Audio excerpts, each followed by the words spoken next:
Mon âme bénit l'Éternel. Que tout ce qui est en moi bénisse son Saint-Nom. Mon âme bénit l'Éternel et n'oublie aucun de ses bienfaits. Celui qui pardonne toutes tes iniquités, qui guérit toutes tes maladies. Celui qui délivre ta vie de la fosse, qui te couronne de bonté et de miséricorde. Celui qui rassasie de bien de ta vieillesse, qui te fait rajeunir comme l'aigle. L'Éternel fait justice, il fait droit à tous les opprimés. Il a manifesté ses voies à Moïse, ses œuvres aux enfants d'Israël. L'Éternel est miséricordieux et compatissant, lent à la colère et riche en bonté. Il ne conteste pas sans cesse, il ne garde pas sa colère à toujours. Il ne nous traite pas selon nos péchés, il ne nous punit pas selon nos iniquités. Mais autant les cieux sont élevés au-dessus de la terre, autant sa bonté est grande pour ceux qui le craignent. Amen. Ensemble, nous allons entonner le chant qui sera projeté.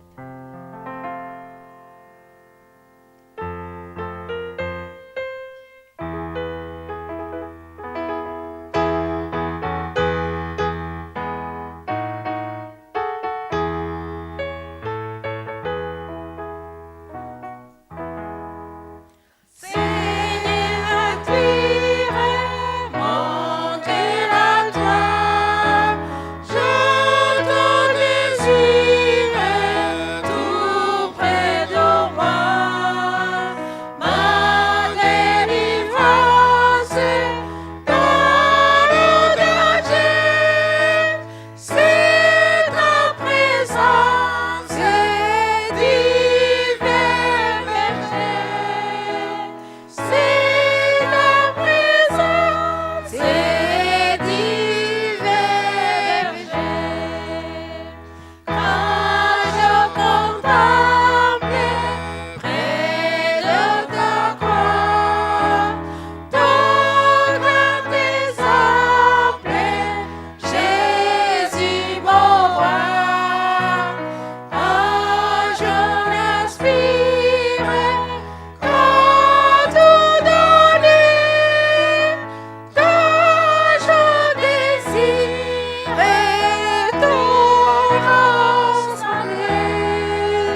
À genoux, pour ceux qui le peuvent, nous allons prier.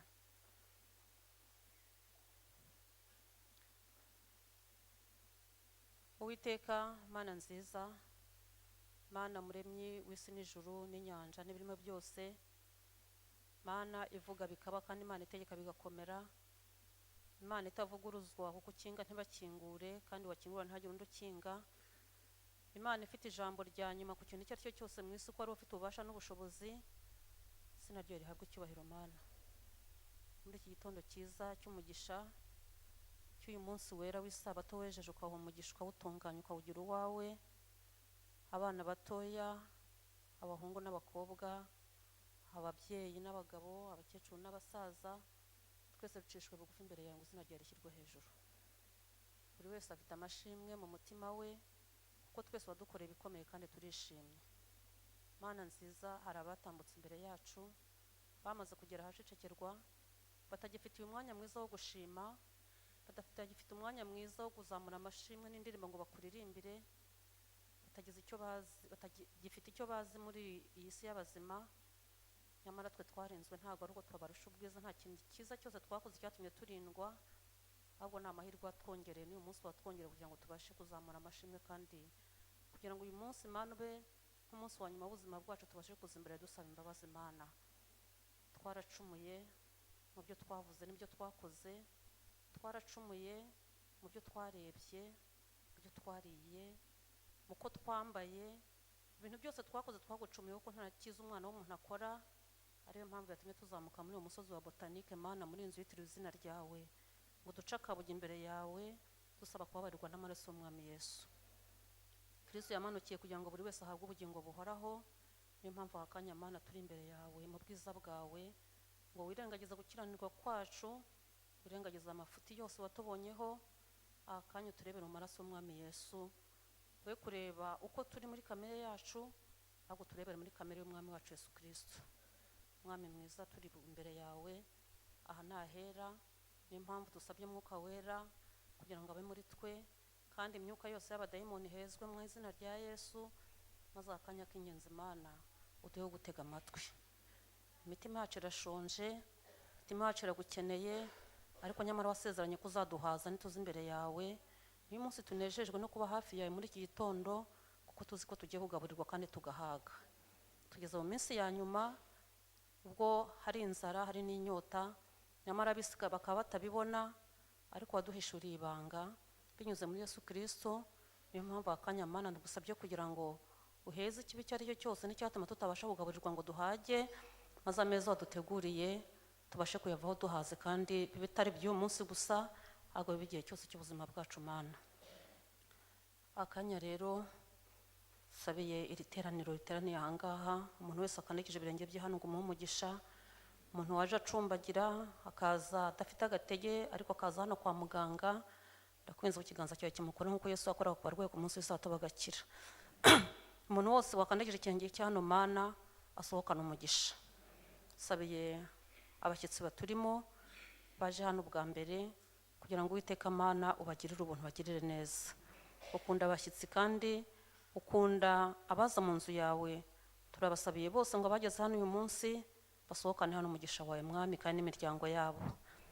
Akanya Mana ugiye kutuvugisha ubinyuje mu kanwa k'umuja wawe Jeanette.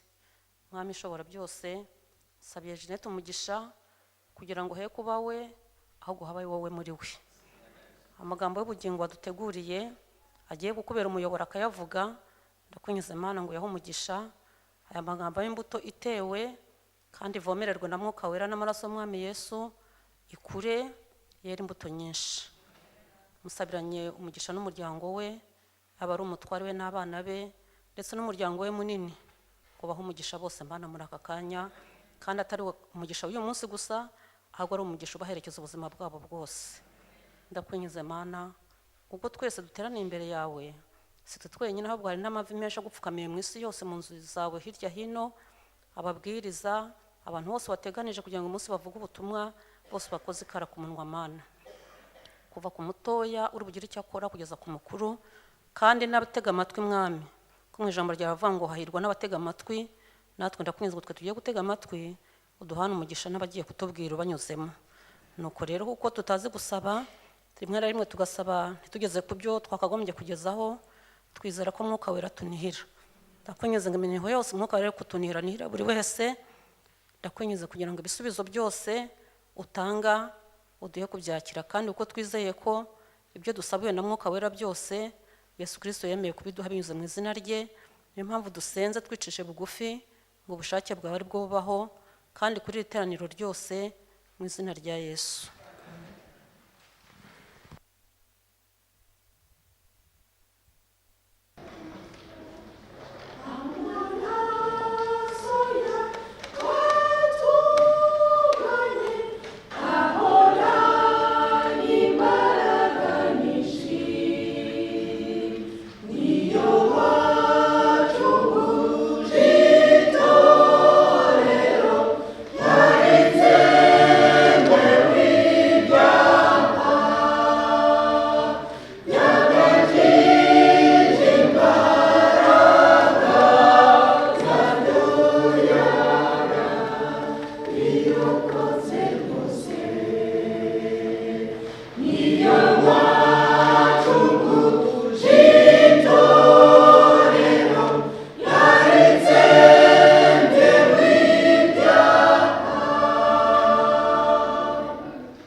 Aujourd'hui, on va parler d'Isaac.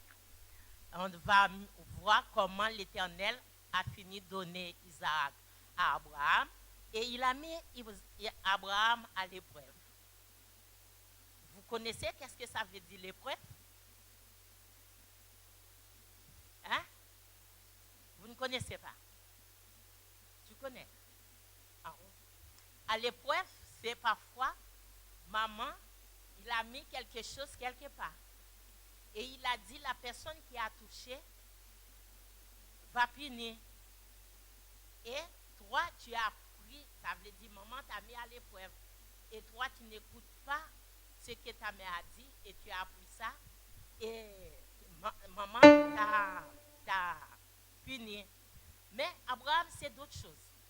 Abraham, après l'Éternel finit de donner Isaac à Abraham. Et Isaac devient grand. Il avait à peu près 25 ans comme ça. Et maintenant, qu'est-ce que Dieu a fait? Il a mis Abraham à l'épreuve. Comment il a mis Abraham à l'épreuve? Qui peut me dire comment il a mis Abraham à l'épreuve? Vous ne savez pas.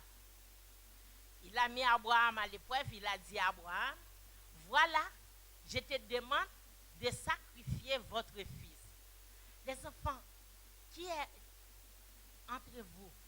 Est-ce que si on te demande de sacrifier, soit ton frère ou ta soeur, est-ce que tu vas le faire? Tu ne vas pas le faire.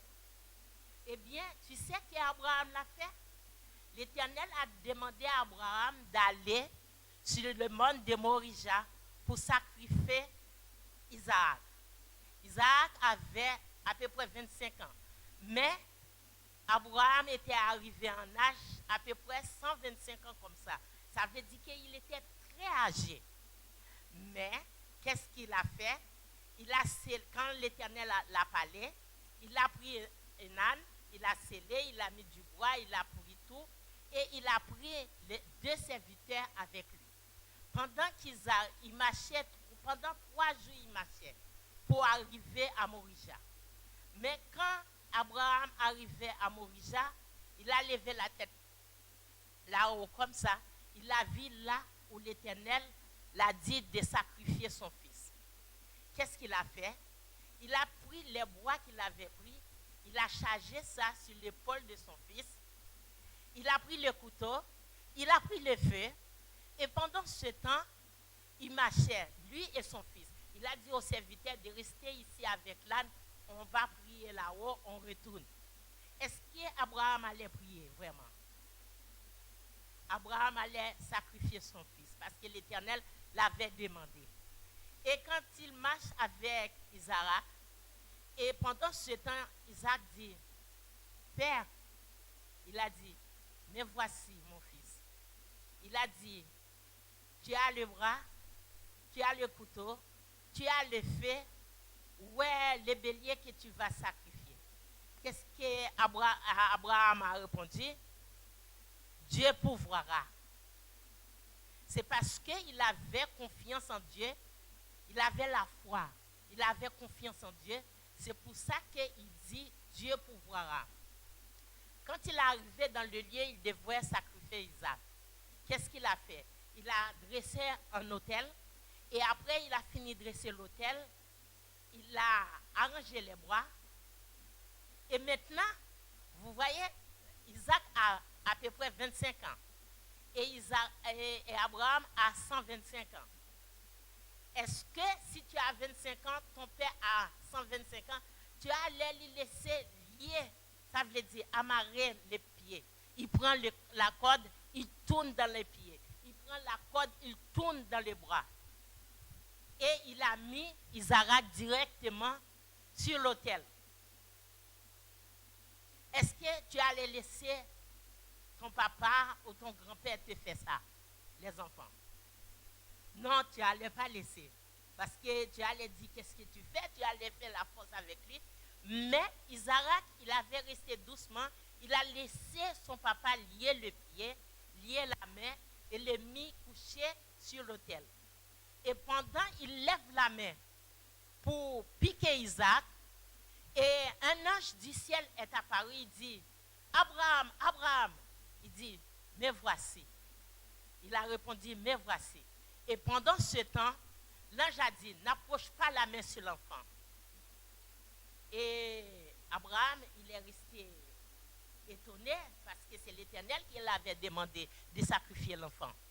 Et pendant ce temps, et il dit, Abraham, l'ange l'a dit, Abraham, maintenant on sait que tu crains Dieu, tu sacrifies ton enfant, ton seul enfant pour l'Éternel. Est-ce qu'Abraham avait un seul enfant?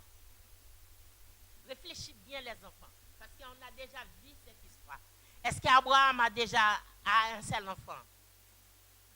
Légitimement parlant, Abraham a un seul enfant. Mais de l'autre parole, Abraham avait 2 enfants. Il avait Ismaël qu'il a fait avec sa servante, plus Isaac légitime qu'il a fait avec sa femme. Et pendant ce temps, Abraham tourne sa tête comme ça, il y avait un buisson, pas derrière. Abraham tourne sa tête, il a vu un bélier collé avec son corde, pas derrière lui. Il est parti, il a pris le bélier, il a sacrifié. Tu vois les enfants, il a sacrifié le bélier à la place d'Isaac. Tu vois, il faut faire confiance à Dieu.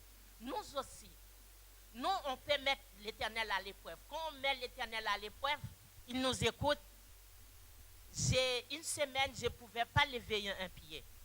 Et mardi, et Ange m'a appelé pour venir faire l'histoire pour vous. Et j'ai dit, bon, je vais dire oui quand même.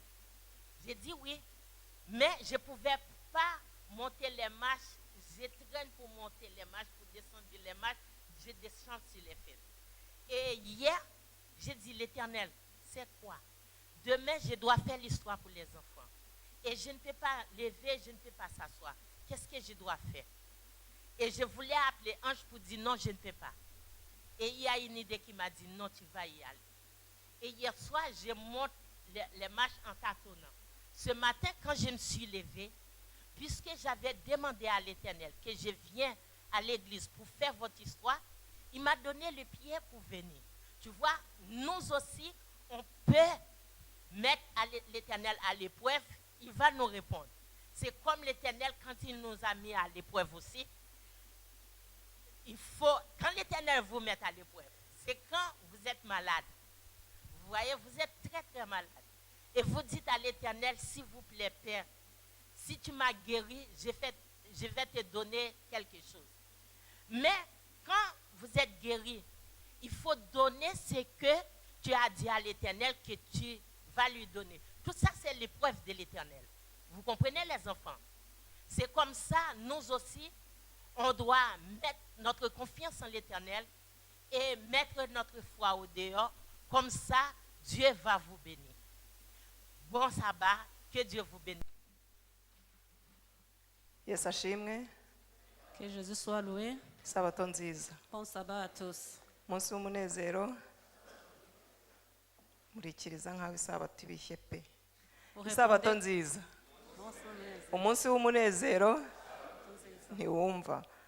Nubwo haba hari ibitagenda, nubwo haba hari ibitaragenze, ariko kuba turi bazima tugomba gushima Imana. Sibyo yemwe? Imana ishimwe rero kutugiriye ubuntu cyangwa se ko yemeye ko duterana kuri uyu munsi cyangwa se kuri aya masaha. Que le nom de l'Éternel soit loué, lui qui a permis que à ce moment-ci nous soyons ici à sa présence. Hari igihe tujya tugira ngo ni ibisanzwe kubyuka bikemera. Parfois on s'en trompe, on dit que c'est normal et on se réveille et on commence la journée. Ariko buriya ntago biba bisanzwe. Mais c'est quelque chose de spécial. Icyakubwira imibare y'abantu baguye muri douche, bakoze ama-accident cyangwa se bagonzwe n'imodoka. Si tu savais les gens qui sont tombés, qui ont fait des accidents, qui sont morts même. Abaryamye bazi ko buri buke ari bazima baryamanye imigabo n'imigambi myinshi. Ceux qui ont dormi avec des projets. Ariko bugacya byarangiye. Mais le matin, ils n'étaient plus là. Twebwe rero iyo tubyutse twitera hejuru akaguru ngiranya akaboko ngiranya tugira ngo ni ibyo nyine nibisanzwe. Quand nous nous réveillons en bonne santé, nous pensons que c'est automatique. Ariko nukuri ni umugisha kandi ntago biba ari bisanzwe. Mais c'est une bénédiction. Uyu munsi wa none tugiye kuganira ku ijambo rivuga ngo nous allons nous entretenir sur un thème, un mot qui dit nta maraso nta mbabazi. Pas de sang, pas de pardon.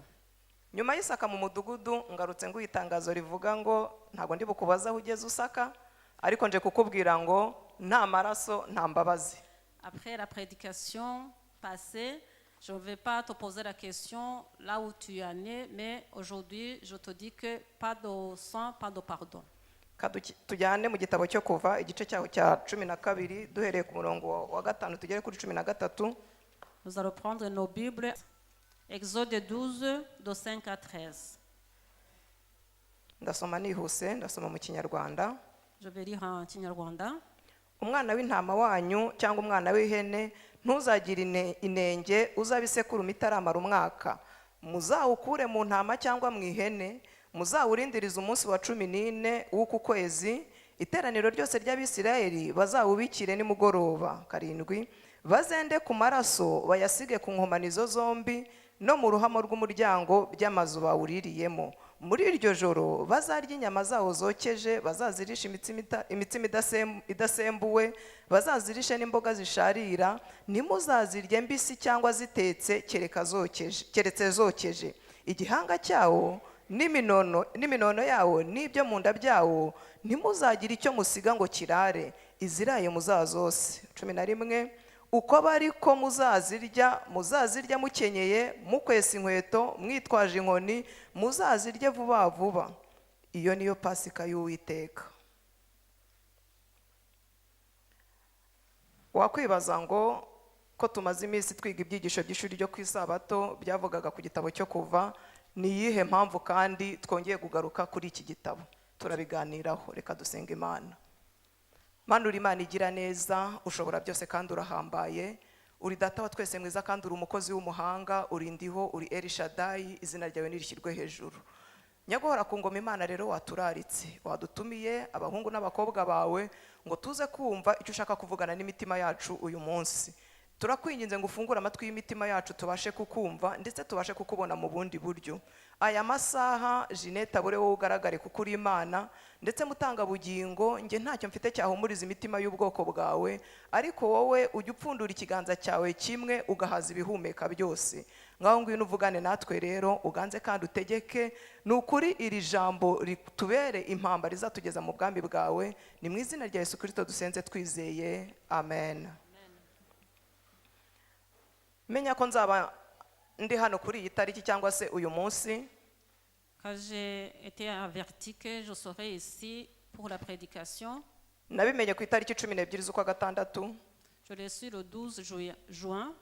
Ntangira kubaza Imana ngo nicyo ushaka kuvugana n'imitima yacu kuko nanjye mba ndimo. J'ai commencé à poser la question à Dieu, qu'est-ce que tu veux parler à nos cœurs? Ndashakisha, ndagerageza, ariko nkumva umwuka arampata kuvuga ku maraso. J'ai essayé pour chercher de quoi je peux parler, mais l'esprit me disait que je dois parler du sang. Icyo gihe ibyigisho by'ishuri ryo ku isabato udutabo twari tutarasohoka. Le guide de l'école du sabbat n'était pas encore là, de ce trimestre n'était pas encore là. Nkomeza gutekereza ku maraso, nkumva ijambo amaraso riraba rigari cyane muri jyewe. Le mot le sang a continué à entrer en moi.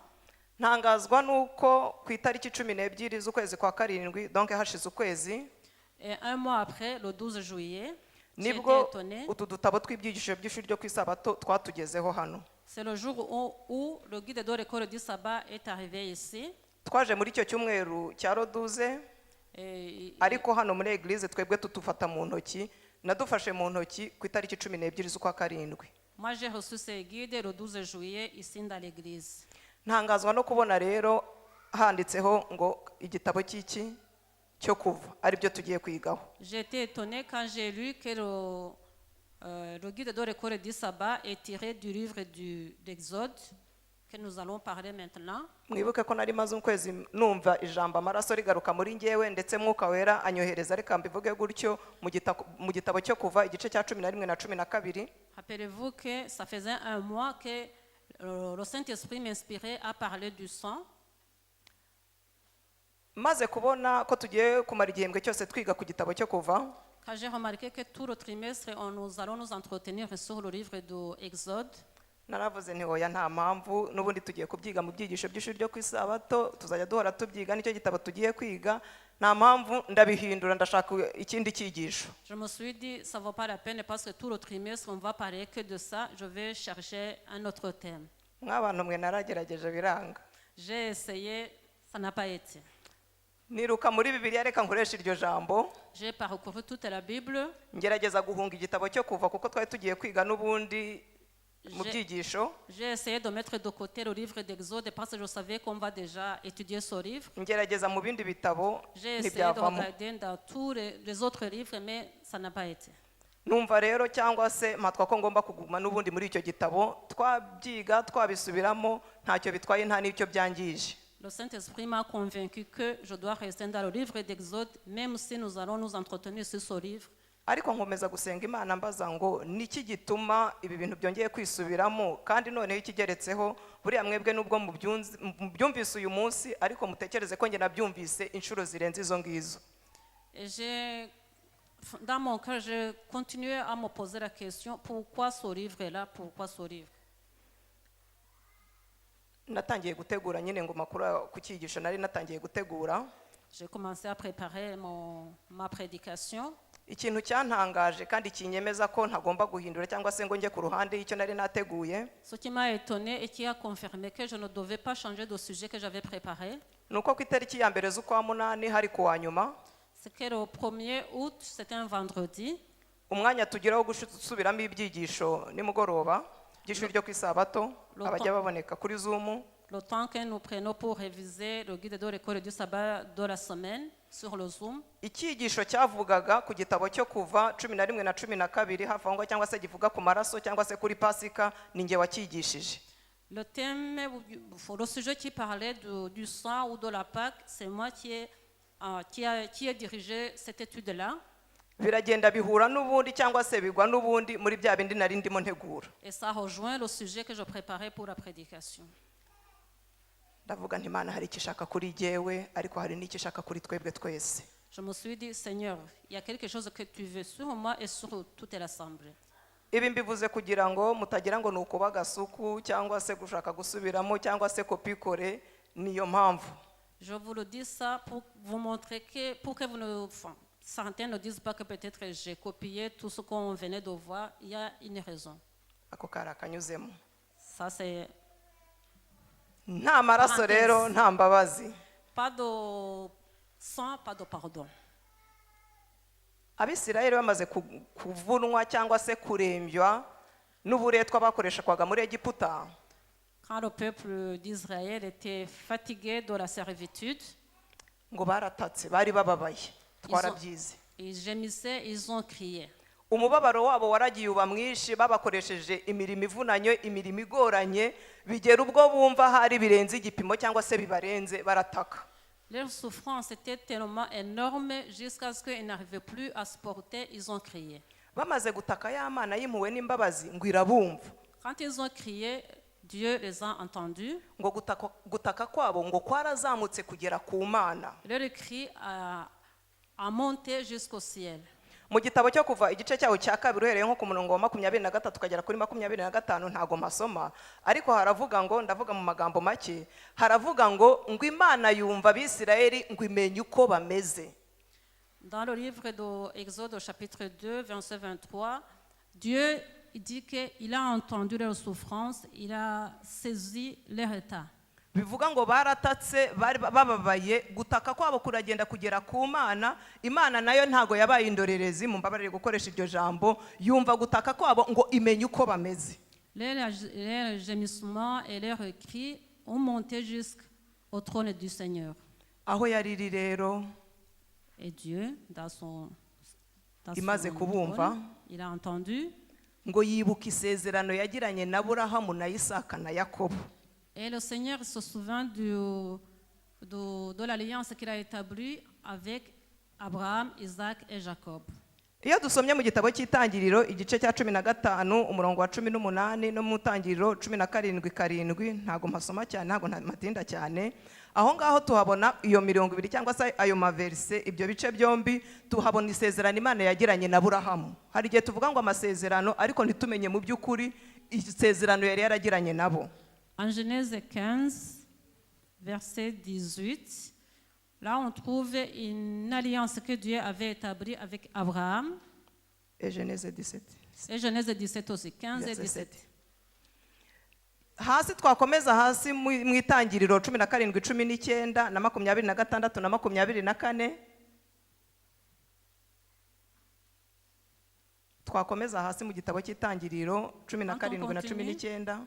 Dans le livre de Genèse chapitre 19, na chapitre n'igice cya 26 24. Et le 26, aho ngaho tuhabona isezerano Imana yagiranye na Isaka. là nous y trouvons une alliance que Dieu a établie avec Isaac. Twakomeza muri 35 mu gitabo cy'itangiriro 11:12. Toujours dans le livre de Genèse, tuhabona isezerano Imana yagiranye na Yakobo. plus loin on voit l'alliance que Dieu a établie avec Jacob.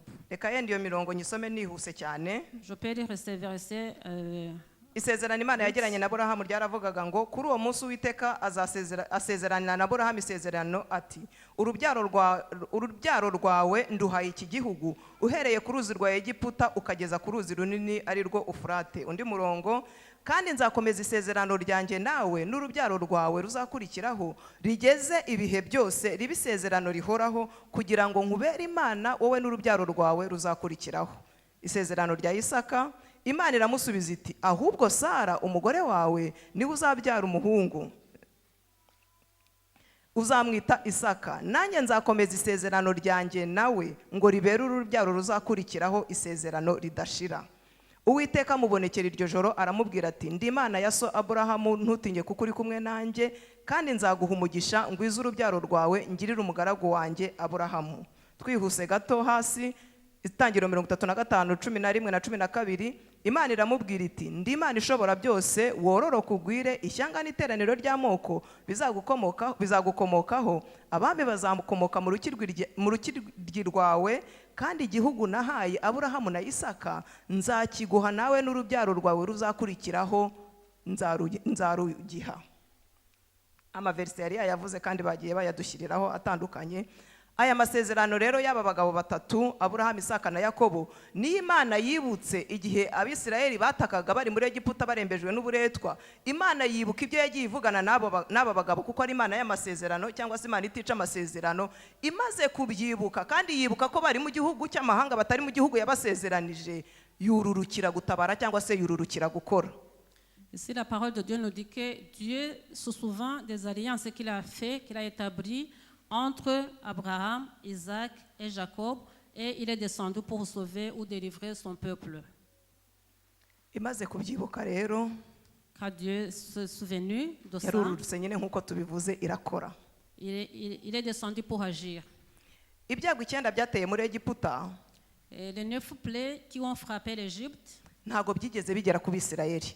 ils n'ont jamais touché le peuple d'Israël. Uburinzi bw'Imana bwagiye bubabaho cyangwa se bwagiye bubarinda. La protection divine était autour d'eux. Aha rero hari hadutse icyago cya 10 Imana yabwiye Mose na Aroni ngo ugende ibwire Farawo, turabizi byose. Il restait encore une dernière plaie, la 10e plaie, que Dieu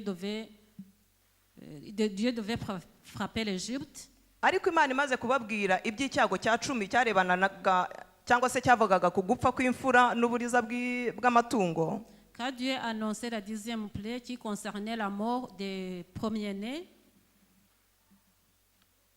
Imana yahaye Abisirayeli ibanga cyangwa se icyakabarenge cyangwa se ikigomba kubarengera.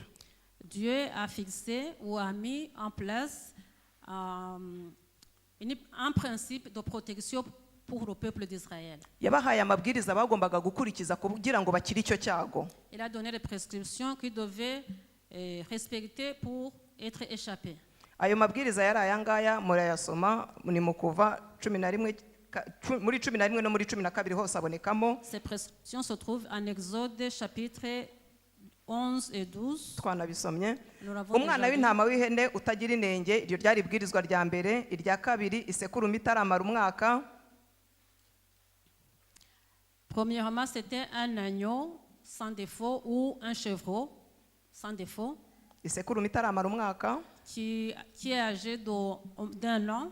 Muzawurindiriza umunsi wa 14. Il devait regarder jusqu'au 14e jour. Bazawubikire nimugoroba. Il devait l'immoler le soir. Bazenda amaraso bayasige ku nkomanizo zombi no mu ruhamo by'umuryango. Il devait prendre du sang et le mettre sur les 2 potons et le linteau de la porte. Bazarya inyama zawo zokeje. Il devait manger la viande rôtie au feu. Bazazirishe imitsima itasembuwe. Il devait le manger avec du pain sans levain. Bazirisha imboga zisharira. Avec des légumes amers. Ntimuzagira icyo musiga ngo kirare cyangwa se ngo ikiraye ngo iziraye bazazose cyangwa se bazazitwike ku muriro. Rien ne devait rester. Si jamais il y a quelque chose qui restait, on devait brûler au feu. Ibarengerezaho ikintu gitangaje arababwira ngo muzazirye mukenyeye. Il a rajouté qu'il devait manger ceinture au rein, mukwesa inkweto, souliers aux pieds, mwitwaje inkoni, avec leur bâton. Muzazirye vuba vuba. Il devait le manger à la hâte. Mutekereze kurya ufite inkoni. Imaginez manger avec un bâton à la main. Ya meza tugira dutegura Souvent, nous préparons une grande table avec le repas, ngo ni za table à manger, table à manger. yego, ukajya ntago intebe nziza zari ziriho ntago bari kuzicaraho, urebe ziri iwawe niba Si uzifite. vous avez une grande table à manger, les belles chaises autour de la table ne devaient pas s'asseoir. Imaginez tes chaises qui sont autour de ta table à la maison. Mutekereze kurya ukenyeye wahambiriye Imaginez-vous manger déjà bien habillé n'inkoni avec ton bateau hanyuma uri no kurya. et tu devais manger. Ntago bari bemerewe kwicara, Ils n'avaient pas l'autorisation de s'asseoir. bari kurya bahagaze. Ils devaient manger debout. Ibi byose bifite icyo bisobanura. Tout ça, il y a une signification. Ahangaha byari ugupfa no gukira. Ici, il y avait la vie ou la mort. Byari ukwemera gukurikiza aya mategeko cyangwa se aya mabwiriza, reka mbivuga amabwiriza kuko nimvuga itegeko ntago bari bategetswe kubikora, ahubwo byari ubushake bw'umuntu. Donc, ils devaient suivre soit la prescription ou pas, parce que ce n'était pas une obligation. C'était un choix. Aho wari wemeye wenyine gukora ibi cyangwa se gukurikiza aya mabwiriza nta na kimwe akuyemo kandi akabikora nk'uko byavuzwe, ntabikora uko yishakiye, niwe wenyine wagombaga gukira. Celui qui devait suivre cette prescription tout entière sans rien rejeter, c'est cette personne-là qui était échappée. Kubw'icyo cyago cyajyaga gutera cyo gupfa kw'imfura, Pour cette plaie qui devait frapper tous les aînés, mutekereze abana b'imfura, imaginez les enfants, abana b'abahungu, les garçons. uretse no mu Bisirayeli natwe mu bihe bya kera, reka mbivuge gutyo, yenda ubwo reka mvuge kera hanjye, Sans parler même le peuple d'Israël, à notre époque aussi, wasangaga umubyeyi ibyiringiro bye byose abishyize ku mwana w'imfura. souvent toute la confiance était en l'enfant premier-né. Yaba umuhungu rero noneho bikaba ari akarusho. Et c'était encore plus spécial si c'était un garçon. Abisirayeli rero nabo inzozi zabo n'ibyiringiro byabo n'ibyiyumviro byabo byabaga biri ku mwana w'imfura w'umuhungu. Les Israélites aussi, leur confiance et leur support était en un garçon premier-né. Cyane ko uwo mwana ariwe wari uwabaga agomba kuzaragwa imigabane ibiri y'umuryango mu gihe se apfuye. Surtout que cet enfant premier-né garçon, il devait hériter doublement après la mort de son papa. Gutangarizwa ko rero bya byiringiro byabo cya kindi batekerezaga nk'igisubizo kigiye gutambuka cyangwa se kigiye gupfa, Entendre que les premiers-nés vont mourir, ntabwo byari byoroshye. ce n'était pas quelque chose de facile pour eux. Ariko kubera amahitamo mabi ya Farawo, Mais à cause du mauvais choix du pharaon, wanze kumva no kumvira, qui n'a pas voulu écouter et respecter ce qu'il avait uko entendu, byagenda kose Imana yari yamanutse gukora kandi yagombaga gukora. Dieu était descendu pour agir, il devait le faire. Twahawe amategeko n'amabwiriza yo gukurikiza. Nous avons aussi les commandements et les prescriptions à suivre.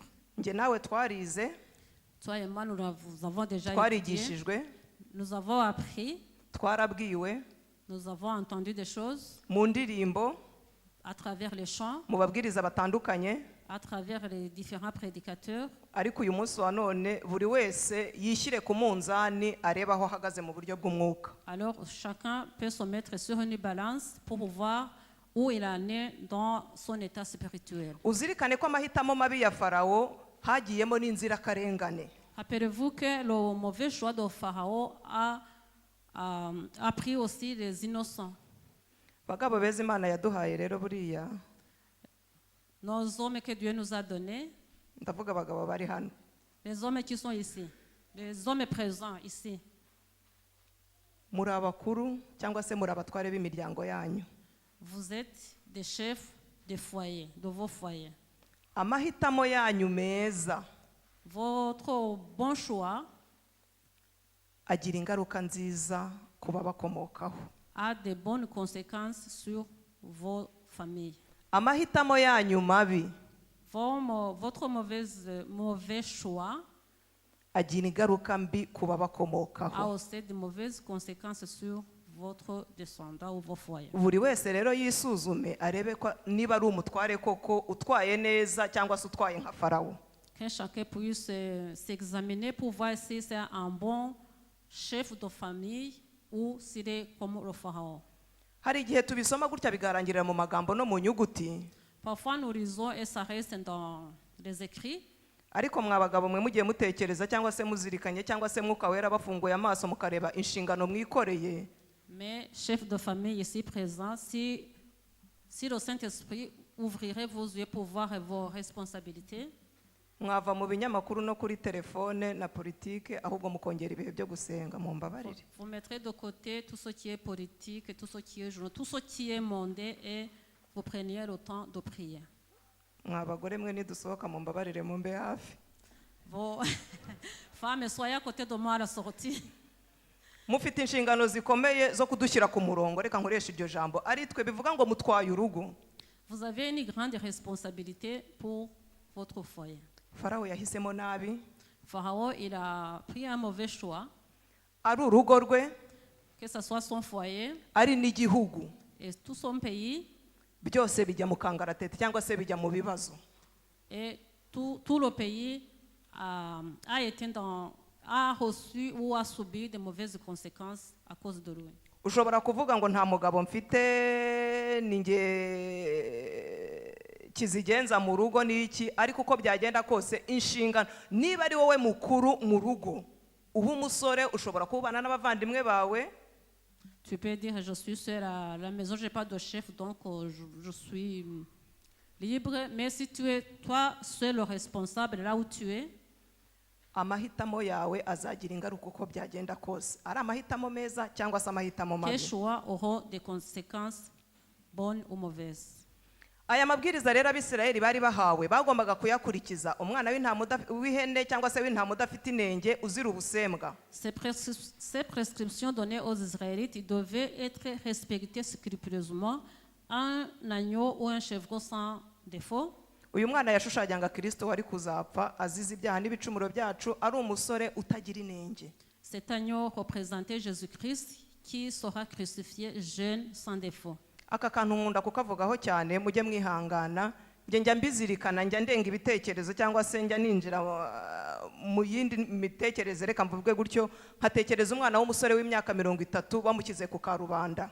Parfois, ça me dépasse et j'essaie de m'imaginer au-delà de ce que je peux penser. Je vois un jeune de 30 ans qu'on maltraite publiquement. Bakamumanika ku karubanda yambaye ubusa. On le met publiquement nu. Ngira ngo abafite abana b'abasore uyu munsi wa none ntushobora no kwinjira mu cyumba cye. Je pense que ceux qui ont des Kandi uri umubyeyi we. jeunes hommes, tu ne peux pas rentrer dans sa chambre malgré que tu es son parent sans Iki permission. gitambo rero cyagombaga kudutambirwa cyamaritswe ku karubanda. Ce sacrifice qui devait être à nous pour nous sauver a été crucifié publiquement. Ariko uyu mwana w'intama washushanyaga nyine. C'est ça qui était représenté par cet agneau sans défaut. Aho turi butinde cyane rero ngo bazenda amaraso bayasige ku nkomanizo z'umuryango. Là où nous allons nous attarder, c'est là où on dit que le sang devait être mis sur les poteaux ou le linteau de la porte. Ntago byankundiye nari buza n'urugi. Je n'ai pas su, je devais amener une porte ici. Ngashaka naho nkura amaraso nari bukuyahiga tu. Et j'allais chercher où trouver aussi du sang kugira ngo tubyumve neza. pour qu'on puisse comprendre l'enseignement. Aya maraso uburyo bwo kuyasiga yagombaga gusirwa n'umugabo umutware w'urugo cyangwa se umutwe w'urugo. Celui qui devait mettre le sang sur les poteaux ou le linteau de la porte, c'était l'homme, le chef de la famille. Ibi bintu mu by'ukuri ni ubusazi, ni ibintu bitumvikana turebesheje amaso cyangwa se tubyumvishije amatwi y'umubiri, reka mvuge gutyo. Si nous regardons, nous voyons ou entendons selon la chair, c'est comme de la folie. Reba umugabo wawe cyangwa se reba umutware wawe. Regarde ton mari à la maison. Abisirayeli bamaze guhabwa ayo mategeko n'amabwiriza, Mose yababwiye ko bagomba kubigenza.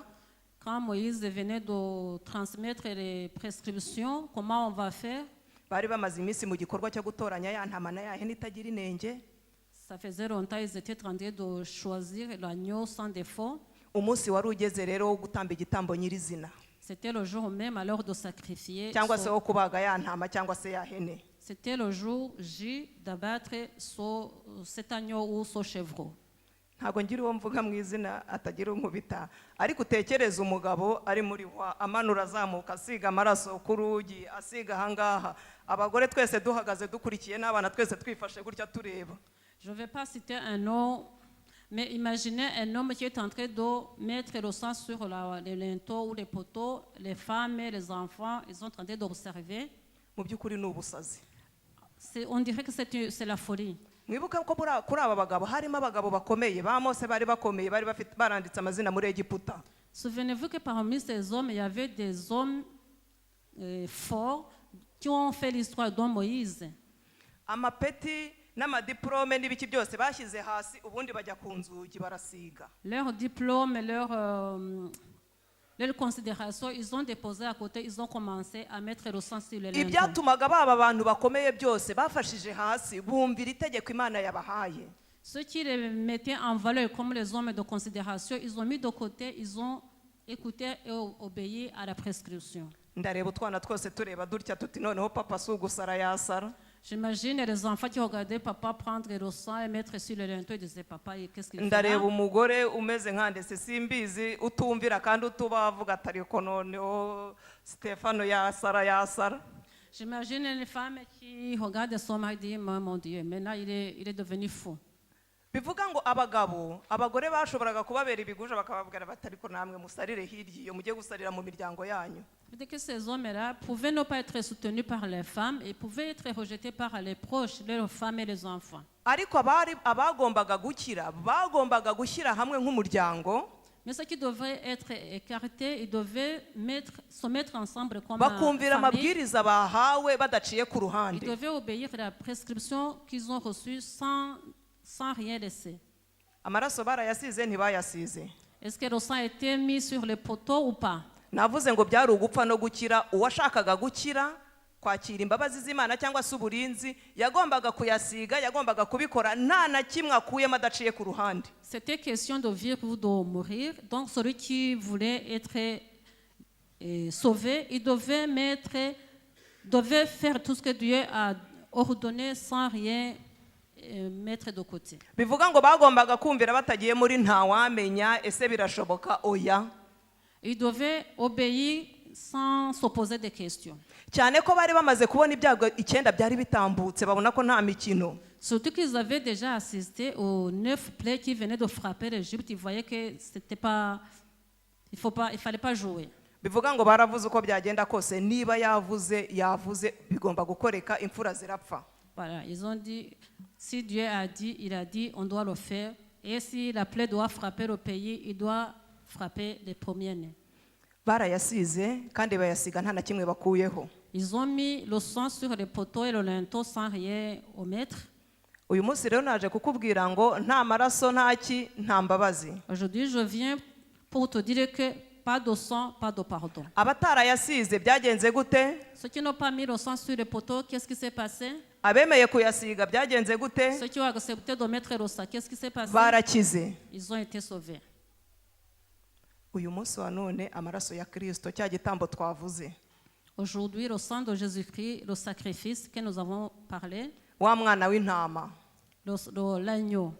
Ese amaraso ye yabasize ku nkomanizo z'umuryango w'umutima wanjye. Le sang de ce sacrifice de Jésus-Christ, est-ce qu'il est mis sur les poteaux de mon cœur? Uburyo bumwe Abisirayeli bari bafite bwo gukira La seule façon dont les Israélites avaient pour être sauvés, kwari ugusiga ayo maraso. c'était de mettre ce sang sur le linteau. Byagaragara nk'ubusazi, byagaragara nk'ubupfu. Que ça soit vu comme de la folie ou pas, Bakubwira ko ukabya, bakubwira ko bidashoboka, ariko uko byagenda kose turasabwa kugira gute? Kumvira. quoi qu'il en soit, nous devons obéir. Aya maraso ngo bagombaga kuyasiga, mu kuyasiga mu gihe bayasigaga bari batararya. Ce sang, on le mettait sur le poteau avant de manger. Mu gihe bari kurya rero nabwo babwiye uko bagomba kurya, ntago bagombaga kurya uko biboneye. Le temps de manger aussi, ils ont reçu la prescription comment ils devaient manger, c'était pas de n'importe comment. Inyama zokeje, imitsima itasembuwe, Viande rôtie au feu et les pains sans levain. impamvu bagombaga kuzirya zokeje yari iyihe? Pourquoi la viande devrait être rôtie? Mu gihe cyabo aborozi cyangwa se abatunzi À cette époque-là, les éleveurs cyangwa se abashumba ou les bergers, kubera ko bagombaga guhora bagendana cyangwa se bimukana n'amatungo yabo, Comme ils devaient se déplacer avec leur bétail, bagombaga kugenda bakurikiye aho ubwatsi buri niho berekeraga. toujours ils allaient où ils pouvaient trouver de l'herbe pour leurs animaux. Aho bageraga rero kuko batababaga bitwaje amasafuriya n'ibyungo, aha reka mbivuge gutyo, Là où ils arrivaient, comme ils n'avaient pas leur casserole, je peux le dire comme ça, baricaraga bakotsa. ils s'asseyaient et ils faisaient la rôtie au feu. Iyi mitsima idasembuye nayo ntabwo bari bafite umwanya wo kujya gusembura ngo bakire igitubura mu mugati. Et ces pains sans levain aussi, ils n'avaient pas le temps de mettre la levure dans le pain. Abashumba nabo mu mitsima baryaga cyangwa se mu gihe bakurikiraga amatungo yabo, Les bergers aussi, quand ils étaient avec leurs animaux, nta mwanya babaga bafite wo kujya gutegereza ko umugati ujya kubyimba. ils n'avaient pas le temps d'attendre que le pain soit, que la farine soit levée, la Bivuga pâte ngo soit bahoraga levée. biteguye nyine bari mu rugendo. Ils étaient tout le temps prêts à partir. Abisirayeli rero Les Israélites, bagombaga kuzirya gutyo, ils devaient manger cette viande comme ça. ariko mu buryo bw'umwuka byavugaga iki tuvuye ku bashumba n'aborozi cyangwa se n'abatunzi. Mais spirituellement, qu'est-ce que ça voulait dire?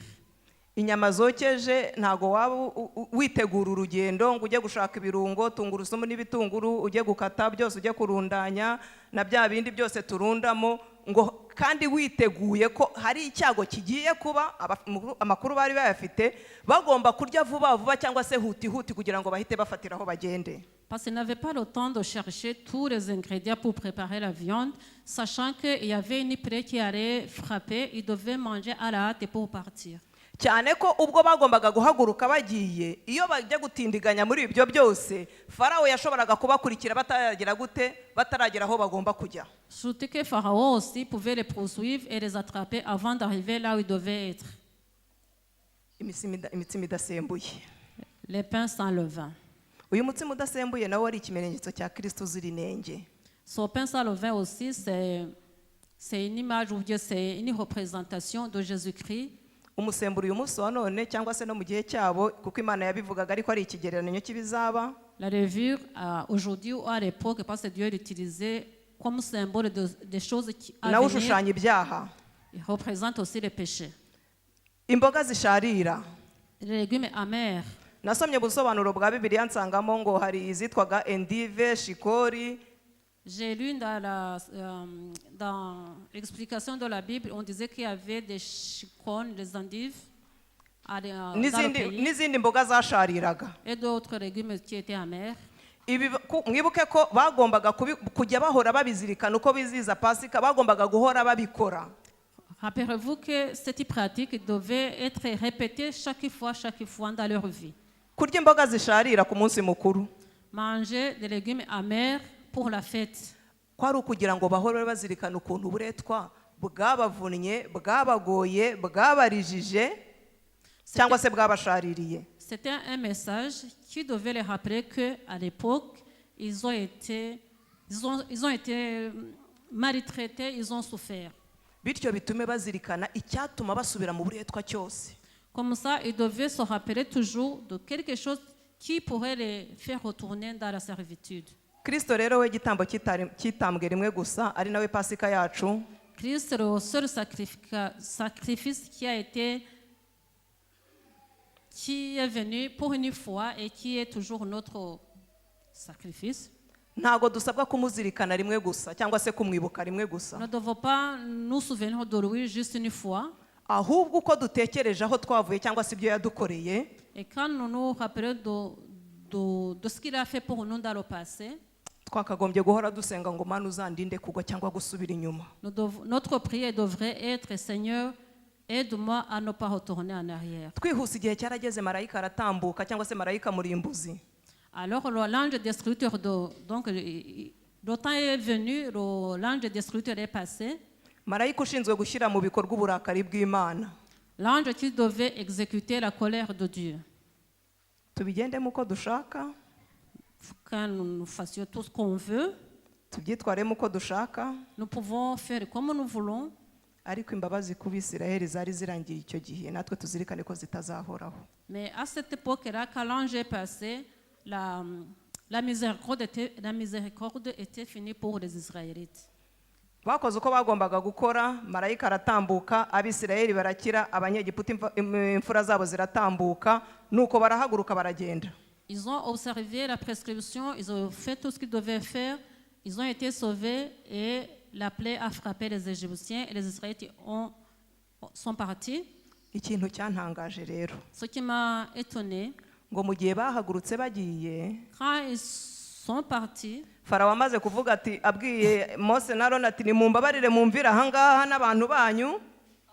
quand Pharaon a dit à Moïse et à Aaron, s'il vous plaît, quittez avec votre peuple, Ngo n'ikivange cy'abantu cyajyanye nabo.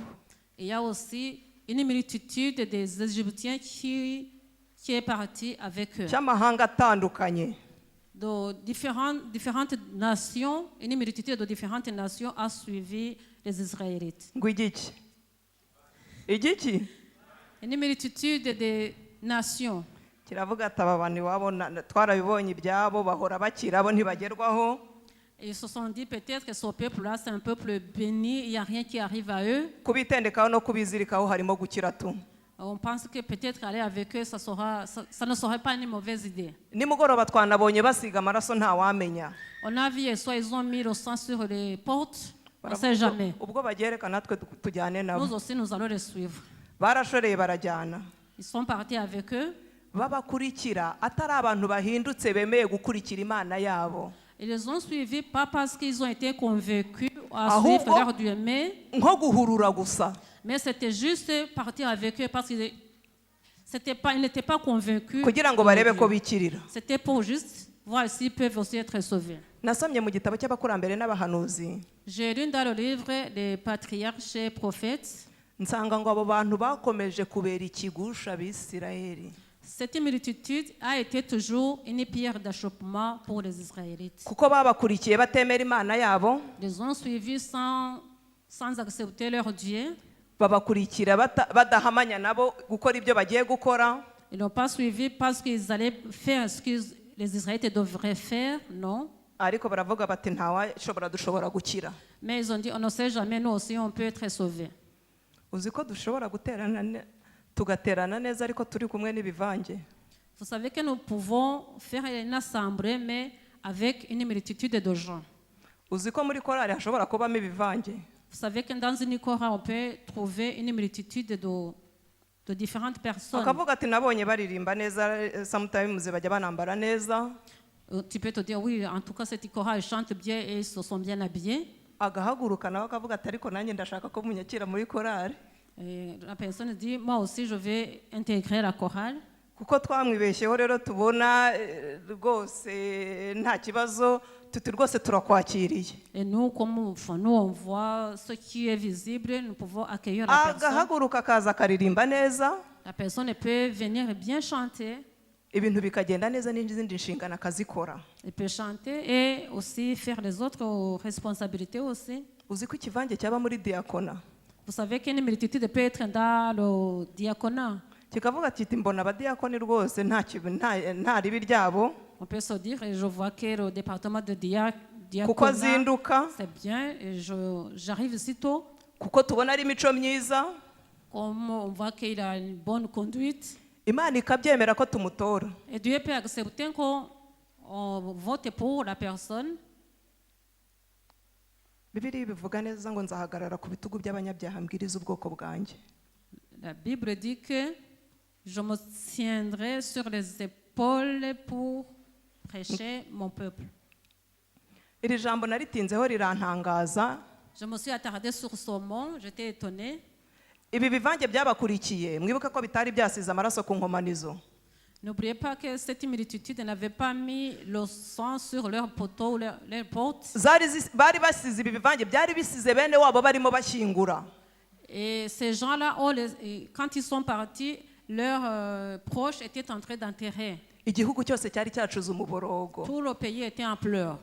Baravuga bataho kugira ngo dukomeze turire hashobora kuza n'ikindi cya 11 bo ntibari babizi. Ils se sont dit, on ne sait jamais, peut-être il y aura aussi une 10e plaie, on va suivre. Reka twizirike kuri aba bantu. Ils se sont mis ensemble avec les Israélites pour partir. Umwisirayeli utarumviye ngo asiga amaraso ku nkomanizo cyangwa se ku miryango ye. Un Israélite qui n'a pas obéi, qui n'a pas le sang sur les poteaux de la porte, imfura ye yapfuye nk'uko iy'abanyegiputa yapfuye, son premier-né est mort comme hatitawe ko yari umuyuda sans considérer qu'il était juif cyangwa se hatitawe ko ari umudivantiste w'umunsi wa karindwi. ou sans compter qu'il est adventiste du 7e jour. Umunyegiputa wemeye gusiga ariko akemera guhagarara ku mabwiriza Imana yatanze. Un Égyptien aussi qui a accepté la prescription, qui a mis le sang sur les poteaux de la porte, Yari yemerewe gukira, il devrait aussi être sauvé. ariko ikivange nyine cyo kiba ikivange, Mais une multitude de nations, c'était une multitude. gisiga umuborogo, Ils ont laissé les pleurs en Égypte, gisiga bene wabo bashyingura, ils ont laissé les gens enterrer les premiers-nés. kiravuga ngo nzabiseseka tuzagendana. Je dis, je vais vous suivre jusque Bajye baterana ku isabato mu gitondo, nanjye nzaterana quand ils viendront au sabbat, moi aussi je viendrai le matin mu avec eux. itsinda, nzatanga inyunganizi mbaze n'ibibazo ndetse rwose mbisobanure neza. Dans le groupe de prière aussi, je poserai des questions, je donnais aussi mon avis, Ariko stili ni iki? Ni ikivange. mais c'est une multitude. Iki gitondo wisuzume, Ce matin, examine-toi, nanjye et nisuzume, moi aussi. ndebe niba ntari ikivange, niba ntarahuruye. Je dois m'examiner pour voir si je ne suis pas une multitude. Mperutse kugera ahantu nsanga abagabo bamwe J'ai été quelque part, j'ai vu quelques hommes. bafite ibinyamakuru barimo basoma. Ils avaient des journaux. Ils Hari étaient itsinda en train de ry'abagabo benshi lire. barimo basoma ibinyamakuru. Il y avait beaucoup d'hommes qui lisaient des journaux. Byinshi ukabona umuntu umwe afite nk'ibinyamakuru nka 40 kandi byose bimwe. Ils avaient des journaux, chacun portait un tas de journaux, les mêmes journaux. Ariko kuko afite umwanya wo guta, Mais parce qu'il avait un temps à perdre, akabigerekeranya byose ahari yumva ko ari bubisome. il mettait plein de journaux parce qu'il savait qu'il va les lire. Aba abantu ibi bintu bivuga kimwe bifite ubusobanuro bumwe, arabisoma arabirangiza, ariko kuko yumva agomba guhuga nyine. Je me suis posé la question, je dis, ces journaux sont les mêmes, un tas de journaux, comment il va les lire? Mais comme il a le temps à perdre, il va dire, je vais les lire. Ibivange nyine. Il vendent des multitudes, une multitude. Uzi ko umuririmbyi ashobora kuririmba Vous savez qu'un chanteur peut chanter, akaririmba ijwi ryiza cyane il peut chanter une belle voix, rwose pe, bien, twese tugatangara. il peut bien chanter, vraiment nous tous, nous sommes contents, Ariko indirimbo ze zikarangirira inaha. mais ces chants peuvent rester ici.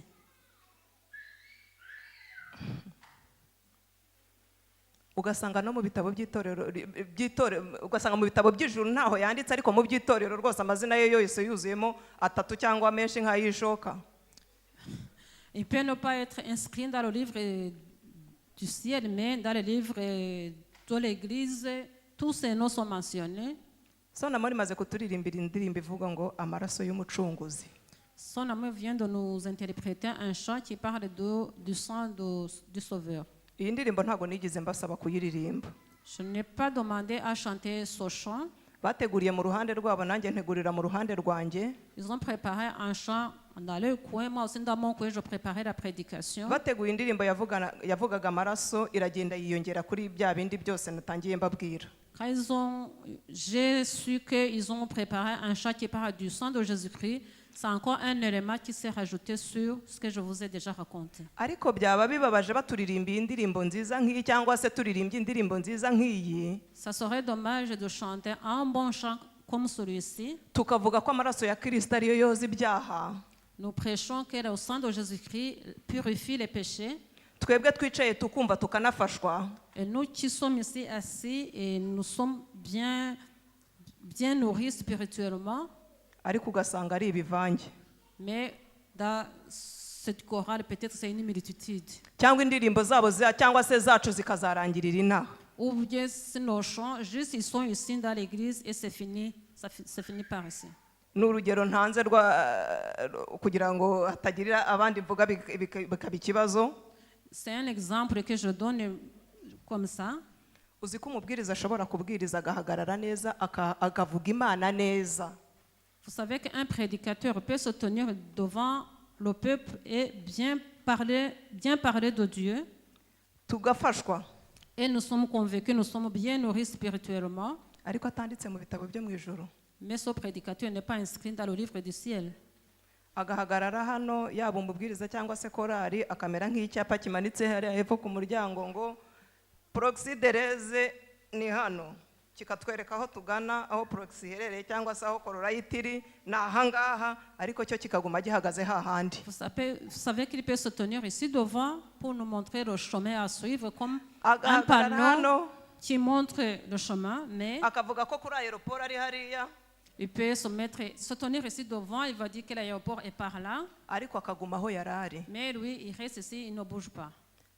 Tubitekereze tubizirikane Réfléchissons et ko nta Gardez maraso ça. nta mbabazi, sans pas de sang, pas de pardon. kudaha agaciro amaraso ya Kristo.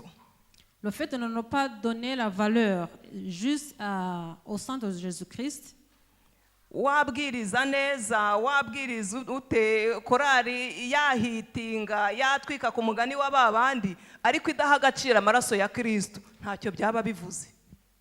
que tu sois un bon prédicateur qui prêche convenablement, que tu sois un des choristes ou une chorale qui chante bien, mais sans donner la valeur au sacrifice de Jésus-Christ, tout est nul. Wakwibaza ngo ni gute korari ishobora guhagarara ikaburirimba neza, ikavuga neza, mu ijuru barayihagaritse, Comment ariko inaha igakomeza ikaririmba, ariko mu ijuru yaragize gute? tu peux Yarahagaritswe, umubwiriza yarahagaritswe. te poser la question comment un prédicateur ou une chorale peut se tenir devant l'assemblée pour prêcher, mais sans être inscrit au ciel. Tugaterana ku isabato, ibiterane byiza bakabikoresha, yego, bakatujyana mu masitade cyangwa se mu materaniro ahangaha, ariko mu ijuru barahagaritswe. Gusa inaha bagakomeza bagatwika bakatwemeza nyine ni byiza, ariko mu bitabo byo mu ijuru barakuwemo, nta barimo. Une chorale peut organiser des moments de prière, des moments de louange. Nous tous, nous sommes satisfaits, nous sommes contents, mais au ciel, ils sont bannis. Iyo dusomye mu gitabo cy'ibyakozwe n'intumwa igice cya 19 uhereye nko ku murongo wa 11 ukagera kuri 16, tuhabona inkuru y'umugabo bita Sikewa, abahungu 7 b'umugabo bita Sikewa. Aux actes des apôtres, chapitre 19, verset 11. verset 11. Abo bahungu 7 ngo bari inzererezi zo mu Bayuda, ngo bahoraga biruka mu masinagogi birukana abadayimoni. Il y avait un certain Sigewa qui avait 7 fils. Birirwaga biruka mu maguriro, Donc ils allaient ici et là parmi les Juifs, parmi les marchés. ngo birukana abadayimoni mu izina rya Yesu. Paulo yagira gute? Ils chassaient les Yigisha. démons au nom de Jésus dont Paul prêchait. Ntibabirukanaga, barabirukanaga, ariko abadayimoni igihe kimwe barabavudukana ngo barabakubita babaciraho imyenda, baravuga ngo Paulo muvuga turamuzi. En fait, ils voulaient chasser les démons et ils disaient au nom de Jésus dont Paul prêche.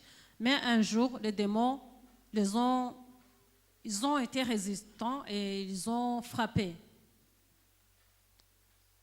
Ngaho bitekereze, Imaginez. ari ukuba ikivange, ari ukuba nk'abahungu 7 ba Sikewa, byose nta cyiza kirimo. Que ce soit comme une multitude ou comme les 7 fils de Skewa, c'est pareil. Kandi iki gitangaje kinateye agahinda nuko ushobora kuba ibyo byombi ariko uri hehe? Ce qui est Mu murimo. étonnant et ce qui est dommage, c'est qu'on peut être comme les deux cas étant dans l'église en fonction. Ngana ku musozo rero, icyo Imana idushakaho ni ikige Vers la nawe. conclusion, qu'est-ce que Dieu veut de toi et de moi? Nutemera amaraso ya Kristo, nagira ngo ngutangarize ko nta mbabazi, Si tu n'acceptes pas le sang de Jésus-Christ, pas de pardon pour toi. nta ruswa, nta marangamutima. Il n'y a pas de sentiment. Ku marembo y'ijuru ntabwo tuzaba dufite icyapa kivuga ngo Adventiste 17e jour ku gahanga. Devant les portes du ciel, on n'aura pas une pancarte qui dit que je suis adventiste du 7e jour. Ku marembo y'ijuru ntabwo bazavuga ngo nari umuyobozi mwiza wa korari, nadiyakonaga neza, nari umuyobozi mwiza w'igihande. Devant izo les nshingano ntabwo zizaba portes zometseho. du ciel, on n'aura pas une pancarte qui mentionne ce qu'on faisait dans l'église. Uburinzi dufite gusa ni uguha agaciro igitambo cya Kristo, dushyira mu bikorwa ibyo Kristo adushakaho cyangwa se tuzirikana icyo yadukoreye. La seule protection que nous avons, c'est valoriser le sang de Jésus-Christ en mettant en pratique toutes les prescriptions que nous avons reçues. Badusomeye muri Yesaya 61 uhereye ku murongo wa mbere ukagera ku wa gatatu, ndahasoma nihuse. Joy nous a lu en Ésaïe 61, dans 1 à 3.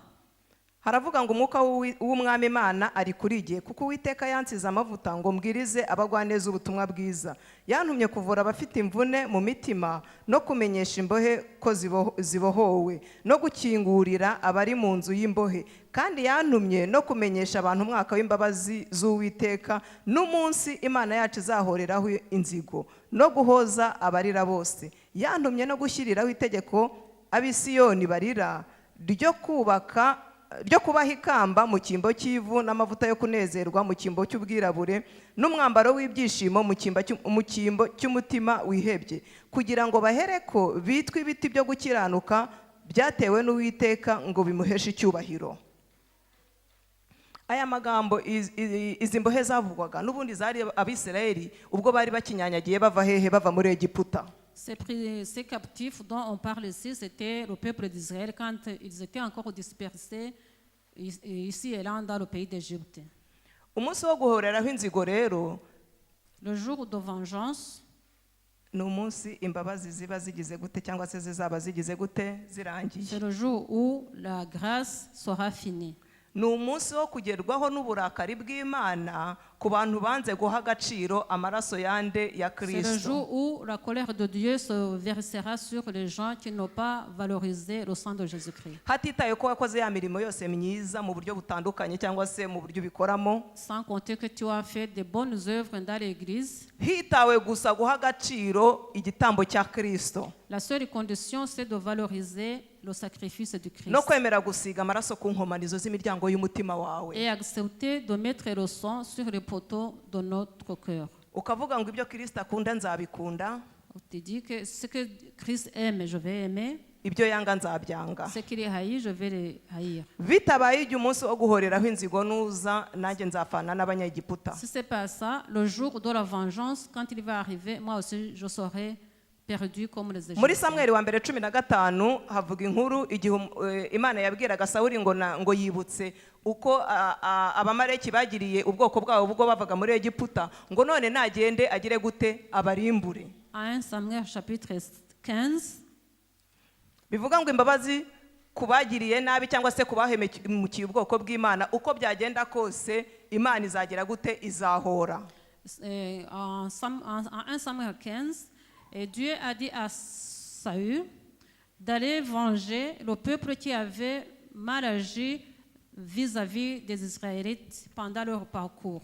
Reka njye nawe rero duharanire kuba mu mubare mwiza wabahesha agaciro cyangwa se wabasize amaraso ku nkomanizo z'umuryango. Je demande que toi et moi, nous soyons parmi le peuple qui a mis le sang sur les poteaux. Kuko ntayo maraso nta mbabazi. Parce que pas de sang, pas de pardon.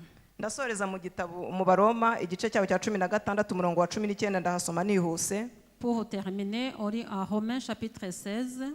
Igituma mbabwira ibyo nuko kumvira Imana kwanyu kwamamaye mu bantu bose. Wibaze niba kumvira Imana kwawe gushobora kwamamara bikagira abantu bihumuriza imitima yabo, cyangwa se ushobora kugira ubuhamya bwiza abantu babyumva bakavuga ngo ndashaka kumera nka Jeanette. Wisuzume n'urugero ntanzi. Harakomeza havuga ngo nicyo gituma mbishimira, ariko ndashaka ko muba abanyabwenge mu byiza mukababaswa mu bibi. Ici, Paul exhorte au peuple d'être des bonnes personnes dans de bonnes choses et ne pas avoir être des ignorants dans les mauvaises choses. Isengesho ngusengera uyu munsi wa none rero kandi nanjye nisengera. La prière que j'implore pour toi et pour moi, nuko waharanira kuba umuswa mu bibi, c'est que tu cherches à être ignorant dans le mal, ukaba umuhanga mu byiza. et que tu sois intelligent et sage pour de bonnes choses. Tugiye gusengana Imana. Nous allons prier ensemble. Buri wese yisuzume, Et chacun doit s'examiner.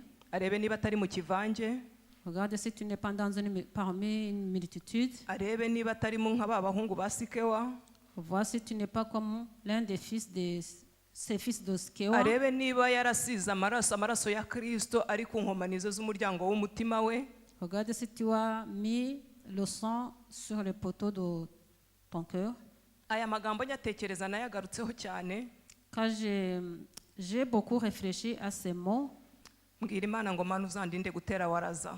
j'ai dit à Dieu de me protéger pour ne pas enseigner, Uzandinde kuririmba ibyo ntashyira mu bikorwa. de me protéger contre dire ou faire des choses que je ne mets pas en pratique. Uzandinde kubwira abandi ibyo nge ntarashobora. Tu me protèges contre dire aux autres ce que moi je ne peux pas faire. Nakwinginga ngo nawe rikubera isengesho. Je demande que ce soit aussi une prière pour toi. Ikivange watubera ikivange mu gihande, watubera ikivange mu nshingano, watubera ikivange muri korari, wabera ikivange inama y'itorero, waba ikivange mu byiciro bitandukanye, ariko Kristo arakicaye ku ntebe y'imbabazi. Kristo arakicaye ku ntebe y'imbabazi. Le Christ est encore sur le trône de grâce. Ntabwo tukubajije imyaka umaze mu by'uru rugendo.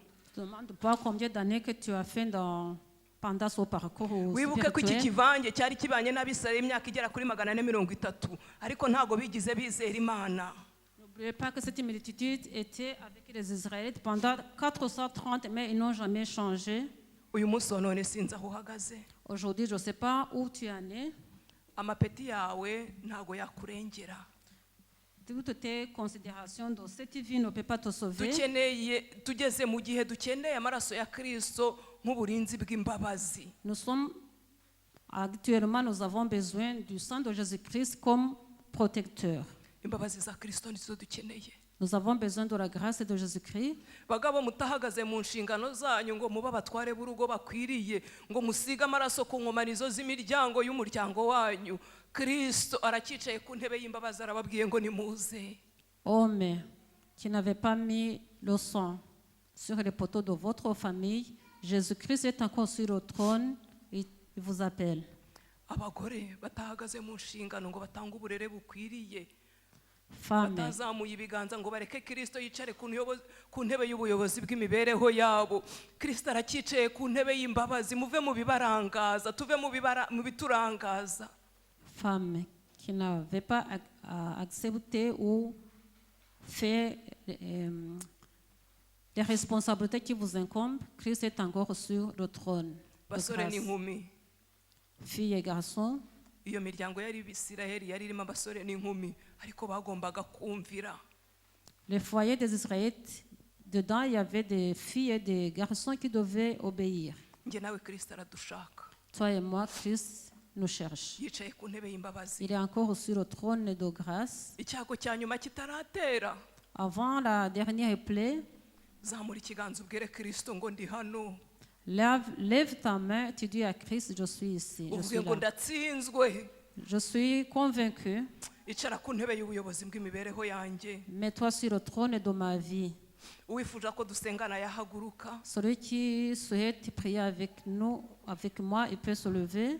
Uwavuga ngo maze imyaka myinshi mu itorero ariko sinigizemo agaciro igitambo cya Kristo. Celui qui se dit, ça fait longtemps que je suis dans l'église, mais je n'ai jamais valorisé le sacrifice de Jésus-Christ. Mu basambanyi ushobora kuvuga ngo mu basambanyi mu mubare w'abasambanyi ndimo, sinkubwiye ngo uzamure ikiganza ubiziranyeho n'umutima wawe.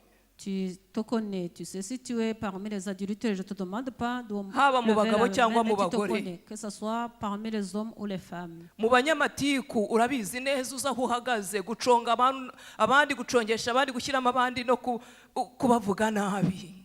Pour parler par les gens qui aiment parler mal des autres, qui maudissent les autres. Kristo arabizi aragukeneye. Christ, je sais, il a besoin de toi. Zamura ikiganza cy'umutima wawe. Lève la main de ton cœur. Si ngombwa ko tukubona. N'avons pas besoin de te voir. Wabera ikivange korari. Tu peux être une multitude pour une chorale. Ukabura ucantege muri korari. Tu peux être quelqu'un qui ne fonctionne pas comme ils font dans une chorale. Ariko ndakubwira ngo nta maraso nta mbabazi. Mais je te dis que pas de sang, pas de pardon. Marayika murimbuzi agiye gutambuka. L'ange destructeur va passer. Aragushaka nge nawe. Il te cherche, toi et moi. Nakwifuriza ko yazatubonaho amaraso. Je souhaite qu'il voit le sang de Jésus-Christ sur nous. nakwifuza ko yazabona amaraso ku nkomanizo z'imitima yacu. Je souhaiterais qu'il voit le sang sur les poteaux de nos cœurs. Mana uri Imana igira neza kandi uri Imana ishobora byose. Uri data wa tweze mwiza kandi uri umukozi w'umuhanga. Abahungu n'abakobwa bawe turahagurutse, turatsinzwe. Turakwinginze ngo kuri iyi sabato usiga amaraso ku nkomanizo z'imiryango y'imitima yacu. Uyu munsi wa none turakwinginze ngo uturinde kuba ikivange, uturinde kuba ikivange, uturinde kubera abandi umutwaro, uturinde kubera abandi ikigusha. Nyaguhora ku ngoma Imana turakwinginze ngo imbabazi zawe zitubonekeho. Turakwinginze ngo wibuke ko mu gitambo cy'Ikaruvari turimo ubikorere kwiyubahisha utubabarire. Erega data nta wundi uhanye nawe. Zaburi ya 103 bivuga neza ngo uri umunyebambe kandi uri umunyembabazi. Ngo utinda kurakara kandi ufite kugira neza kwinshi. Ngo erega ntiwatwitura ibihwanye n'ibyaha byacu. Ngaho abahungu n'abakobwa bawe bahagurutse rero. Reka imbabazi zawe zisage mu mitima yabo. Reka amaraso ya Kristo Nyagora ku ngoma Imana yongere kubeza no kubatunganya. Yeza abagabo, yeza abagore, yeza abasore n'inkumi ndetse n'abana bato twateranye uyu munsi. Imbabazi zawe Kristo mwiza zitubonekeho. Uturinde kuzabera abandi umutwaro, uturinde kuzaba ikivange, uturinde kwitwara nk'abahungu basikewa, ahubwo dushoboze guhagarara mu mwanya twifuzamo. Ngaho ganza kandi utegeke uyu munsi wa none. Ni mu izina rya Yesu Kristo dusenze twizeye. Amen. Amen. Amen.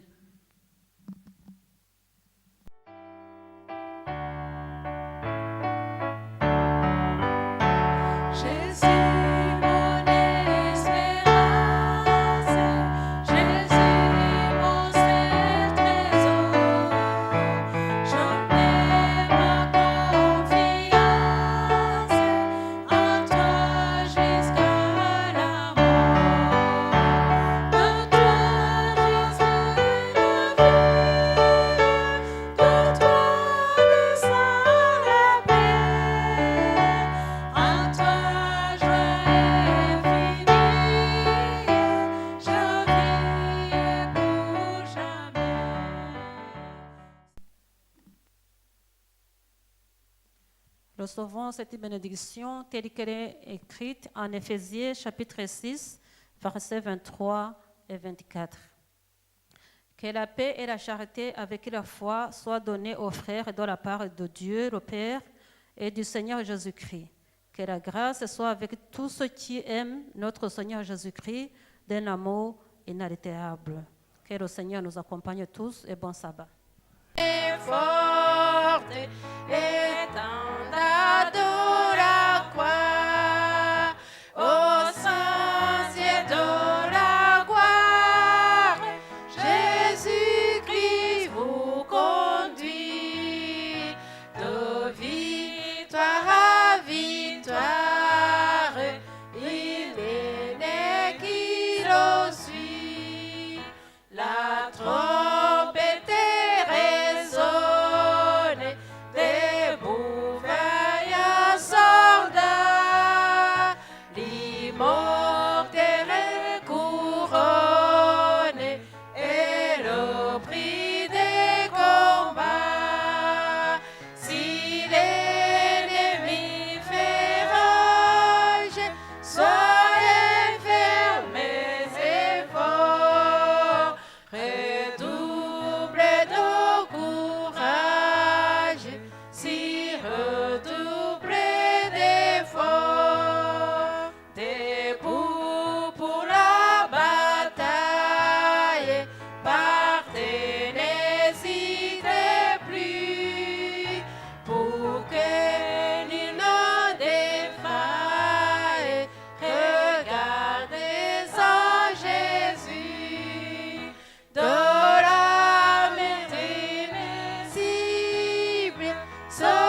silence.